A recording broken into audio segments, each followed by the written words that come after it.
大家好，来给大家说一下，我们电线遇到这样的接头，那这个电工胶带我们该如何去缠绕？那现在我给大家简单的来做一下演示。我们电线接头接完之后呢，那这个电工胶带就没办法缠。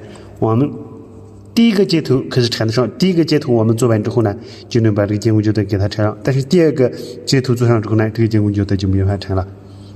那后面的接头就根本没法缠，因为它的空间比较小，这个胶带比较大，那穿不过去怎么办？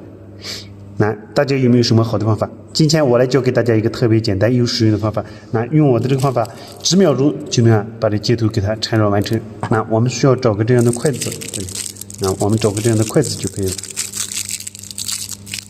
那我们把这筷子，这里，我们找上一段这样的筷子，然后从这个部位呢，我们给它这样掰一下。那掰一下之后呢，我们的筷子它从这个部位呢直接断裂了。我们现在就用这个筷子来缠绕一下，把这个胶带直接呢开始缠绕到我们的这个筷子上。大家看，把胶带先移到筷子上，我们把胶带呢移过来。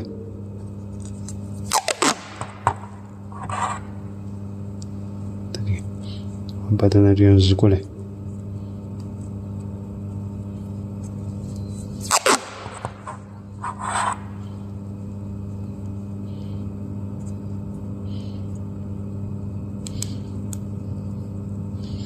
那这样我们移上一部分之后呢就可以了。现在我们就用这个来缠绕一下。那我们从第一个接头呢开始缠绕。那缠绕的时候，大家看，这胶带轻轻松松就从这个空间里面呢穿过去了吧？怎么样？怎么样？那第一个接头呢我们已经缠绕完成了。然后我们把这胶带呢从这个部位剪断。好了。那现在我们来缠绕我们的第二个接头。那第二个接头呢，我们也是采用同样的方法。你看，我们第二个接头呢，缠绕的时候呢，也能轻轻松松把这个呢给它缠绕完成。那第二个接头我们缠绕完成了，我们把其他的接头，那其他剩余的接头呢，都可以通过这个小的胶带依次把它呢全部都完成。